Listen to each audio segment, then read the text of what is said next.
ఓం మహాగణాధిపతయే నమః. ఓం గురుభ్యో నమః. ఓం శ్రీమాత్రే నమః. పరమేశ్వర స్వరూపమైనటువంటి జ్యోతిష, వాస్తు మరియు ఇతర అనేకమైనటువంటి శాస్త్రములను మనకు అందించినటువంటి మహర్షులకి నమస్కారం. హయగ్రీవ హయగ్రీవ హయగ్రీవేతి యో వదేత్ తస్య నిస్సరతే వాణీ జహ్నుకన్యా ప్రవాహవత్. అరుణాం కరుణాతరంగితాక్షీం ధృతపాశాంకుశపుష్పబాణచాపాం అనిమాదిభిరావృతాం మయూకైః అహమిత్యేవ విభావయే భవానీం. శ్రీమాత్రే నమః. ప్రేక్షకులకి ఆ లలితాంబిక అమ్మవారి యొక్క అనుగ్రహం పరిపూర్ణంగా కలగాలని మనస్ఫూర్తిగా కోరుకుంటూ మనం ఈరోజు చెప్పుకోబోయేటువంటి టాపిక్ ఏమిటి అని చెప్పి చూసుకున్నట్లయితే, శుక్రగ్రహము ప్రతి ఒక్కరికి కూడా ఒక్కొక్క గ్రహము ఒక్కొక్క ఫలితం ఇస్తుంది. శుక్రుడు ధనానికి, సుఖానికి, వివాహానికి, లగ్జరీగా ఉండేటువంటి విషయాలకి కారకుడు.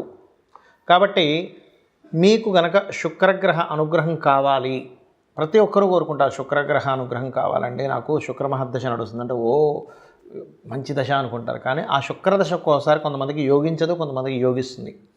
ఇప్పుడు ఆ శుక్రుడు యోగించాలంటే ఏం చేయాలి, ఏ దేవతారాధన ఎలా చేసుకోవాలి, అదేవిధంగా మీ లగ్నం నుంచి శుక్రుడు ఎన్నో అధిపతి అవుతాడు, ఎన్నో అధిపతి అయినందుకు ఎటువంటి ఫలితాలు ఇస్తాడు, అదేవిధంగా మీకు శుక్రుడు ఫలానా గ్రహంతో కలిసినప్పుడు ఎటువంటి ఫలితాలు వస్తాయి. శుక్రుడు సహజంగానే వివాహ, భార్యాకారకుడు, ధనకారకుడు అని చెప్పుకున్నాం. కాబట్టి దీనికి సంబంధించినటువంటి పూర్తి వివరణ మనం ఈ యొక్క వీడియోలో చూద్దాం. అయితే ఈ విషయాలు ఏవైతే ఉన్నాయో చెప్తుంది నేనైనప్పటికీ కూడా చెప్పేస్తుంది సాక్షాత్ లలిత అమ్మవారిగా భావిస్తూ ఒక్కొక్క లగ్నము, లగ్నం తెలియని వారి రాశి నుంచి మనం చూసుకుందాం. మిథున లగ్నానికి శుక్రుడు పంచమ వ్యయాధిపతి. అయితే ఎప్పుడు కూడా ఒక గ్రహం గురించి మనం మాట్లాడుకునేటప్పుడు ఆ గ్రహం ఇచ్చేటువంటి ఫలితాల్లో ముఖ్యంగా శుక్రుడు మీ లగ్నానికి క్రియేటివ్ కారకుడు అవుతాడు, వ్యయాధిపతి అవుతాడు. కాబట్టి ఫస్ట్ సంతానం విషయంలో మిస్క్యారేజెస్ అనేవి చూస్తారు. అది భార్యకు కావచ్చు, స్త్రీమూర్తి అయితే మీకు కావచ్చు.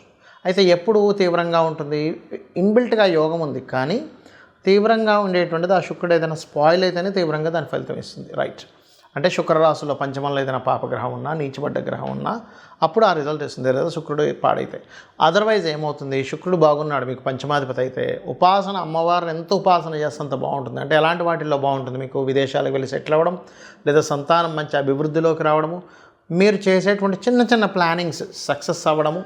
అంటే ఒకసారి చూడండి, చిన్న ప్లాన్ చేశానండి అసలు ఇంత సక్సెస్ అవుతుందని నేను అనుకోలేదు అంటూ ఉంటారు. అలాగా విదేశాల్లో ఉండేటువంటి ఫ్రెండ్స్ మూలంగా మీకు కలిసి రావడం జరుగుతూ ఉంటుంది శుక్రుడు బాగుంటే కనుక. అదే శుక్రుడు మీకు పాడయ్యాడా, వ్యసనాల మూలంగా ఇబ్బంది వస్తుంది, షేర్ మార్కెట్ మూలంగా ఇబ్బంది వస్తుంది. శుక్రుడు పాడయ్యాడు మీకు, అస్సలు షేర్ మార్కెట్ జోలికి వెళ్ళకూడదు. పంచమం అనేటువంటి షేర్ మార్కెట్ని సూచిస్తుంది. ఇక్కడ మీకు విషయం చెప్తాను, షేర్ మార్కెట్లో ఎవరైనా రాణించాలి అంటే ఎప్పుడైనా గుర్తుపెట్టుకోండి, 2, 5, 8, 11. 2 అంటే ధనం, 5 అంటే స్పాంటేనియస్నెస్, ఎప్పుడు ఎంటర్ అవ్వాలి, ఎప్పుడు ఎగ్జిట్ అవ్వాలి షేర్ మార్కెట్లో అది తెలియాలి ముఖ్యంగా. 8 అంటే ఆకస్మికంగా రావడం, 11 అంటే లాభం. సో 28, 25, 8, 11 కాంబినేషన్ ఉండి చాలా నీట్గా ఆ యొక్క మహాదశలు నడిచేటప్పుడు మాత్రమే షేర్ మార్కెట్ డైలీ ట్రేడింగ్లోకి ఎంటర్ అవ్వండి. అదర్వైజ్ ఎంటర్ అవ్వకండి. చాలామంది పోగొట్టుకున్న వాళ్ళు ఉన్నారు, క్రిప్టో కరెన్సీ అని, షేర్ మార్కెట్ అని, ఆ పందాలని ఈ పందాలని బోల్డ్ మంది పోగొట్టుకున్న వాళ్ళని నేను రోజు చూస్తూ ఉంటాను. కాబట్టి ఈ కాంబినేషన్ ఉన్న వాళ్ళకి యోగిస్తుంది, ఈ కాంబినేషన్ ఉన్న వాళ్ళకి వచ్చింది కూడా నేను చూశాను. రైట్. ఇక నెక్స్ట్ విషయం కనుక మిగతా విషయాలు కనుక చూసుకున్నట్లయితే, ఇక్కడ మీకు అమ్మవారి ఆలయాలకు వెళ్ళి మీరు కనుక సేవ చేస్తున్నట్లయితే మీకు బాగా యోగిస్తాడు శుక్రుడు. శుక్రుడు బాగుంటే సంతానం కలిగి అక్కడి నుంచి మీకు గ్రోత్ అనేది స్టార్ట్ అవుతుంది, విదేశాలకు వెళ్ళడం ద్వారా స్టార్ట్ అవుతూ ఉంటుంది, గుర్తుపెట్టుకోండి. అయితే ఇక్కడ శుక్రుడు ఎలా ఉన్నాడు, శుక్రరాశుల్లో ఉండే గ్రహాలు ఎలా ఉన్నాయనేటువంటి చూసుకోవాలి. శుక్రరాశుల్లో ఏదైనా పాపగ్రహాలు ఉన్నట్లయితే ఆ గ్రహాలకి దీపారాధన చేయండి, అప్పుడు ఆటోమేటిక్గా బాగుంటుంది. మీకు ఉపాసనా దేవత కూడా మీకు అమ్మవారి అవుతారు, పంచమాధిపతి శుక్రుడు అయినందుకు. ఇవి చేయండి, అన్ని విధాలా మీకు బాగుంటుంది. చాలామందికి శుక్ర సంబంధించినటువంటి మహాదశలు వచ్చినప్పుడు యోగించదు. ఎందుకు యోగించదో కూడా చెప్తా ఇప్పుడు నేను మీకు. శుక్రుడు గుర్తుపెట్టుకోండి, శుక్ర రాశుల్లో ఏదైనా పాపగ్రహాలు ఉన్నా, చాలా ఇన్డెప్త్ సంబంధించిన విషయం ఇది. శుక్ర రాశుల్లో పాపగ్రహాలు ఉన్నా, శుక్రుడిని పాపగ్రహాలతో కలిసిన శుక్రదశ యోగించదు. అప్పుడు మనం ఏం చేయాలి అంటే చాలా సింపుల్. ఏ గ్రహాల ద్వారా అయితే ఆ యొక్క రాశులు ప్రభావితమయ్యాయో ఆ గ్రహాలకు సంబంధించినటువంటి దానము లేదా దేవతారాధన చేసుకోవాలి, గుర్తుపెట్టుకోండి. ఇప్పుడు ఎలాగండి ఇది ఎందుకు ఇలా పనిచేస్తుంది అంటే చిన్న ఎగ్జాంపుల్ చెప్తా చూడండి. మీకు ఒక అబ్బాయో అమ్మాయో ఉన్నారు, వాళ్ళని తీసుకెళ్ళి హాస్టల్లో వేశారు. హాస్టల్లో వేసి చదువుకునే సమయంలో హాస్టల్లో ఉండేటువంటి రూమ్మేట్స్ కనుక కరెక్ట్ పర్సన్స్ అనుకోండి, ఇంకా బాగా చదువుతాడు, అమ్మాయి కావచ్చు అబ్బాయి కావచ్చు. అదే హాస్టల్లో రూమ్మేట్స్ ఉన్నటువంటి వాళ్ళు కనుక ఈ అబ్బాయి యొక్క చదువుని కాన్సన్ట్రేషన్ పక్క తప్పించేలాగా ఉన్నారనుకోండి, అప్పుడు పరిస్థితి ఏంటి? ఈ అబ్బాయి చదువు మీద, అమ్మాయి కావచ్చు అబ్బాయి కావచ్చు, చదువు మీద కాన్సన్ట్రేషన్ పక్కకు పోతుంది. అలాగే గ్రహాలు ఎప్పుడు కూడా ఆ శుక్రరాశుల్లో ఉండేటువంటి గ్రహాలు ఏమిటో చెక్ చేసుకోవాలి, శుక్రుడితో ఉండేటువంటి గ్రహాలు ఏంటో చెక్ చేసుకోవాలి. దాన్నే PAC అంటారు, అంటే ప్లేస్మెంట్, ఆస్పెక్ట్ అండ్ కంజంక్షన్. ఇది చాలా ముఖ్యమైనటువంటిది. అలాగే శుక్రుడితో కొన్ని గ్రహాలు కలిసి ఉంటాయని మనం చెప్పుకున్నాం, దానివల్ల కూడా ఫలితాలు వస్తాయని చెప్పుకున్నాం. ఉదాహరణకి శుక్రుడితో రవి ఉన్నాడు అనుకోండి, కంబస్ట్ అయ్యాడు. ఉదాహరణకి రవితో శుక్రుడు, అప్పుడు ఏమైపోతుంది? శుక్రదశ రాగానే అన్ని స్ట్రక్ అయిపోతూ ఉంటాయి. అలా కాకుండా కంబస్ట్ అవ్వలేదు కానీ కలిసి ఉన్నారు, అంటే 8 డిగ్రీలు దాటి ఉన్నారు. అప్పుడేమవుతుంది? శుక్రదశ వచ్చినప్పటి నుంచే రాజకీయంగా వెళ్ళడం కానీ, అధికారికంగా వెళ్ళడం కానీ, సంతానం మూలంగా గ్రోత్ అవ్వడం కానీ, గవర్నమెంట్ రిలేటెడ్ సంబంధించిన ధనయోగాలు కానీ జరుగుతూ ఉంటాయి. అదే శుక్రుడు చంద్రుడితో కలిసి ఉన్నాడు, అప్పుడేంటి? కళారంగ సంబంధంగా వెళ్ళడం, మాటిమాటికి మార్పులు, అంటే ఒకే దగ్గర ఉంటే మీకు యోగించదని మీరు అర్థం చేసుకోవాలి. శుక్రుడు రాహుతో ఉన్నాడు అనుకోండి, అప్పుడు విదేశీ సంబంధంగా ఆన్లైన్ రిలేటెడ్ మూలంగా ధనయోగం వస్తుంది. అయితే ఇక్కడ ఏంటంటే ఆ శుక్రుడు రాహు ఉన్నటువంటి ప్రదేశంలో ఇంకేదైనా పాపగ్రహం ఉందా ఈజ్ మోస్ట్ ఇంపార్టెంట్. అదేవిధంగా శుక్రుడు కేతు ఉంటే కనుక లక్ష్మీ గణపతి ఆరాధన చేసుకుంటూ కేతుగ్రహం దగ్గర శుక్రగ్రహం దగ్గర దీపారాధన చేసుకుంటే యోగిస్తుంది. కాకపోతే శుక్రకేతు కాంబినేషన్ అనేటువంటిది ఆధ్యాత్మికంగా వెళ్ళేటువంటి వారికి, అంటే పౌరహిత్యం చేసేటువంటి వారికి ఇబ్బంది ఉండదు. వాళ్ళకి ఆ రూపంలో డబ్బులు అనేటువంటి వస్తూ ఉంటాయి. సాఫ్ట్వేర్ రిలేటెడ్ సంబంధంగా కూడా ధనయోగం రావడం జరుగుతుంటుంది. అదే శుక్రుడు బుధుడు కలిసి ఉన్నాడు, వ్యాపారం మూలంగా ధనయోగం. అయితే ఇక్కడ బాగా అర్థం చేసుకోండి, శుక్ర బుధుడు కలిసి ఉన్నంత మాత్రాన్ని వ్యాపారం అని వెళ్ళకండి. శుక్ర రాశుల్లో ఉండే గ్రహాలేంటి, బుధ రాశుల్లో ఉండే గ్రహాలేంటి? ఉట్టి శుక్ర బుధులే ఉన్నారా, ఇంకేదైనా గ్రహం కలిసి ఉందా? ఎందుకంటే ఇప్పుడు శుక్రుడు బుధుడు కుజుడు కలిసి ఉన్నాడు, అప్పుడేమవుతుంది? వ్యాపారంలోకి వెళ్ళడం ద్వారా ఘర్షణలు వస్తూ ఉంటాయి. చాలా ఇంపార్టెంట్ ఇది, ఎందుకంటే ఒక ప్లానెట్ ఒక రిజల్ట్ ఇస్తుంది అన్నప్పుడు అది ఇంకా ఏ ప్లానెట్తో కలిసి ఉంది, అది ఏమి ఇవ్వబోతుంది, ఒక వ్యక్తి ఒక దాంట్లోకి అడుగు పెడుతున్నాడు అన్నప్పుడు ఆ అడుగు పెట్టినప్పుడు జరిగేటువంటి ఫలితాలు ఏమిటి, ఎలా ఉంటాయి అనేటువంటిది చాలా క్లీన్గా అబ్జర్వ్ చేయాలి. అదేవిధంగా మరొకటి ఏంటంటే శుక్ర శని కాంబినేషన్ ఉంది, పురుష జాతకం అనుకోండి. ఇది ఉదాహరణకి ఖచ్చితంగా వారికి వచ్చేటువంటి భార్య ఎవరైతే ఉన్నారో తను కూడా జాబ్ చేస్తుందని చెప్పొచ్చు.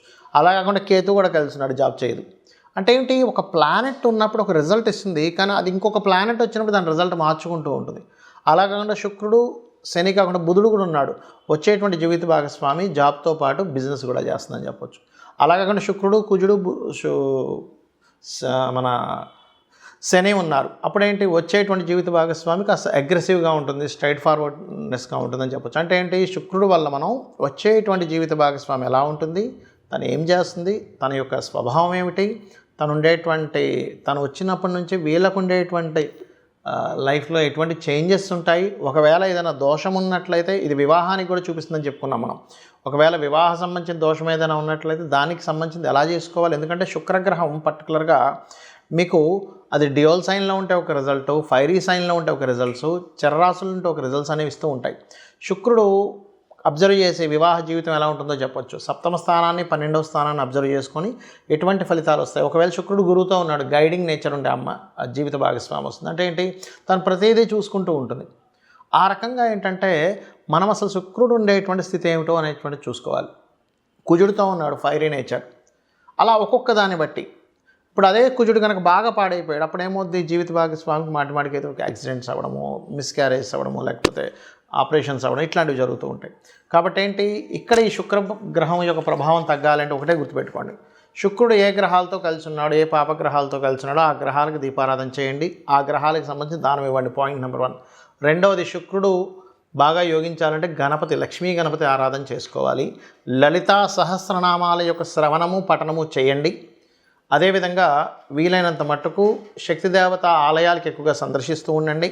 మరియు గోవుకి శుక్రవారం పూట చపాతీ, అంటే నూనె వేయకుండా ఉండేటువంటి చపాతీ మీద చక్కగా తేనెను పూసి 3 చపాతీలు తీసుకుని దాన్ని చిన్న చిన్న ముక్కలుగా చేసి శుక్రుడికి సంబంధించినటువంటి శుక్రుడు అధిష్టాన దేవత అమ్మవారి నామాలు చదువుతూ లలితాహాస్య నామాలు కావచ్చు, ఓం లక్ష్మీదేవి అయిన మహా అనుకుంటూ గోవుకు తినిపించండి. దీనివల్ల ఏమవుతుందంటే శుక్రుడి యొక్క అనుగ్రహం కలిగిందనుకోండి, ధనము, చక్కగా సుఖాలు, భోగాలు, భార్య ద్వారా అనుకూలత, వివాహం ద్వారా అనుకూలత కలుగుతుంది.